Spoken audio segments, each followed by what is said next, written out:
धाराशिवमध्ये मराठा आंदोलकांना आता नोटिसा पाठवण्यात आलेल्या आहेत। नांदेड नंतर आता धाराशिवमध्ये सुद्धा मराठा आंदोलकांना या नोटिसा पाठवण्यात आलेल्या आहेत। पोलिसांकडून आंदोलकांना प्रतिबंधात्मक नोटिसा या पाठवण्यात येत आहेत। पेट्रोल पंपावर खुल्या पेट्रोल डिझेल विक्रीवर बंदी असणार आहे।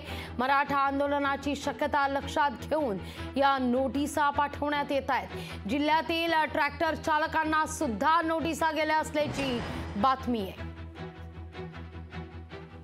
सगळ्या समाजाच्या लोकांना बोलून जे शांततेचं वातावरण आहे ते कसं पुढे पण हे जे आंदोलनामध्ये काही नाही व्हायला पाहिजे असं सगळं आम्ही सूचना प्रत्येक लोकांपर्यंत दिलेल्या आहेत। ट्रॅक्टर रॅलीमध्ये काही सहभाग होऊ शकतं त्या अनुषंगाने जे ट्रॅक्टर मालक आहे त्यांच्यासाठी पण आम्ही नोटिसेस काढलेले आहेत। एकंदरीत आतापर्यंत जिल्ह्यामध्ये कुठं असं मोठा कोणी इशारा देणार या मोठा आंदोलन होईल आणि काही असं प्रकारचं होईल असं काही समजून आलं नाहीये। आम्ही सांगितले की तुम्ही कोणतंही असं law and order situation create करू नका आणि तसं काय झालं तर आम्ही नक्की त्याच्यावरती ऍक्शन घेणार।